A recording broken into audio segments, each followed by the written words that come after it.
कभी ईश्वर को पा नहीं सकते। फिर भी हम लोगों की बुद्धि बिगड़ी है, पैसे वालों की इज्जत करते हैं। फिर भी हम व्यासों की बुद्धि बिगड़ी है कि आज पैसे वालों की इज्जत करते हैं। अरे जो इज्जत के योग है उनका सम्मान करना चाहिए। कभी भी गरीब की हाय मत लेना, और जिसको गरीब की हाय मिल गई उसे कोई बचाने वाला नहीं, और पैसे वालों की हाय लगती ही नहीं है। हमें दे दें बदुआ, देखें लग जाए पैसे वालों। क्यों? उनका अंतःकरण इतना दूषित हो गया है कि उनकी हाय कभी आपको लगेगी नहीं। देख लो, बच्चे भाग भाग करके माताओं के पास गए, माताओं को विश्वास नहीं हुआ। मैना ने सुंदर थाल तैयार किया, सोने के थाल में दीपक को रख करके, मांगलिक द्रव्य रख करके सखियों के मध्य में मंगल गीत गाते हुए जा रहे। और जैसे माताजी मंगल गीत गाते हुए जा रही हैं तो सबसे पहले इंद्र मिले। माताजी ने देखा, बोले दूल्हा, मेरी बेटी का दूल्हा तो बड़ा सुंदर है। क्या सुंदर है, हाथी पर बैठा है, क्या सुंदरता। एक ने कहा, माताजी, बोले हाँ ये दूल्हा नहीं है। बोले फिर? बोले बर का लड़का है। लड़का? जब लड़का इतना सुंदर है तो पिता तो और सुंदर होगा। तो माताजी का अहंकार और बढ़ा है। ध्यान रखना, कोई भी अच्छा काम कर रहे हैं, अगर अहंकार बढ़ रहा है तो शुभ कर्म जो है वो असद कर्मों में परिणित हो रहा है। पूजा करने के बाद, कथा सुनने के बाद, तीर्थ जाने के बाद, जाप करने के बाद अहंकार गलना चाहिए। यहां तो अहंकार बढ़ता है। हमने कथा करवाई, हमने मंदिर बनवाया, हमने भंडारा किया, हमने गरीब कन्याओं का विवाह किया, हमने तीर्थ किए। अब बोलो, बात बिगड़ी की बनी? अरे अच्छा कर्म करने के बाद अभिमान गलना चाहिए, और यह अभिमान बढ़ रहा है। यह अभिमान बढ़ रहा है। देख लो, ये आपके सामने प्रमाण है। माता जी के मन में अभिमान आया, जब पुत्र इतना सुंदर है तो पिता कितना सुंदर होगा। थोड़ा और बढ़ी आगे तो ब्रह्मा जी की बड़ी बड़ी दाढ़ी मूछ देखी, बोले ये दूल्हा नहीं है। क्यों? लड़का कितना भी खराब हो, जब शादी करने जाता है तो दाढ़ी बना के ही, उसका नाम है बर।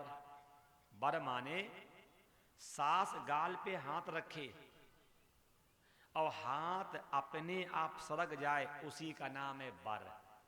अब तो 35-35 साल के जाते हैं बर्रा, काव हाथ फंस जाए। और हम ब्राह्मणों की भी बुद्धि मारी गई है। जब शादी करवाएंगे तो मालूम क्या बोलते हैं? लक्ष्मी स्वरूपा। अच्छा बताओ, 35 साल की लक्ष्मी स्वरूपा है वो 45 साल का भूत पता नहीं कई बार नाली में पी करके गिरा, पता नहीं कई बार पराई माँ बेटियों को दे करके ठोका गया, वो भी विष्णु स्वरूप हैं। अरे कोई लक्ष्मी स्वरूपा हो और विष्णु स्वरूपा हो तो संकल्प करो। लेकिन हम ब्राह्मणों को मतलब नहीं, हम ब्राह्मणों को दक्षिणा से मतलब है, बूढ़ मरे चाहे जवान, हमें तो दक्षिणा से है काम। हमने शादियां बहुत करवाई हैं, बहुत, और जब समझ में आया तब बंद। क्यों? हम क्यों पाप के भागी बने? ये 35-35 साल की लक्ष्मी स्वरूपा हैं क्या? ये 40-40 साल के विष्णु स्वरूपा हैं क्या? भाई कथा से शिक्षा ले लेना। देखा ब्रह्मा जी की बड़ी बड़ी दाढ़ी और मूछ, बोले ये दूल्हा नहीं है। थोड़ा और आगे बढ़ी, थोड़ा और जब आगे बढ़ी तब भगवान विष्णु को देखा। जब भगवान विष्णु को देखा, मैना ने कहा, सखी, बोले हाँ, देख मेरा वर कितना सुंदर है, मेरा वर कितना सुंदर है। सखियों ने कहा, मां, बोले हाँ, ये वर है ही नहीं। फिर बोले बर का नौकर है। क्या कह रहे हैं? बोले हाँ ये बर का नौकर है। माता जी का और अहंकार बढ़ा, जब नौकर इतना सुंदर है तो मालिक कितना सुंदर होगा। और जब थोड़ा आगे बढ़ी और भूत प्रेत डाकनी साकनी पिशाचनी का समूह देखा, मैना ने कहा कहां लेकर के आ गई आप हमें? सखियों से कहा अरे सखी आप लेकर के कहां आ गई? अरे हमें बर देखने जाना था कि शमशान पे आना था? क्या शमशान पे लेकर के आ गई क्या? सखियों ने कहा नहीं मां, कमल का फूल सुंदर होता तो नीचे कीचड़ भी होता है। तेरा दामाद बहुत सुंदर है, ये नीचे कीचड़ है। अगर गुलाब का फूल सुंदर होता तो नीचे कांटे भी तो होते, नीचे कांटे भी तो होते। माताजी के और अहंकार की पुष्टि हुई। और जब माताजी समूह के अंदर गई तो नंदी का मुंह इधर और बर राजा का मुंह इधर। और जैसे माताजी पीछे गई जला करके दीपक पारीछन, जला करके दीपक पारीछन।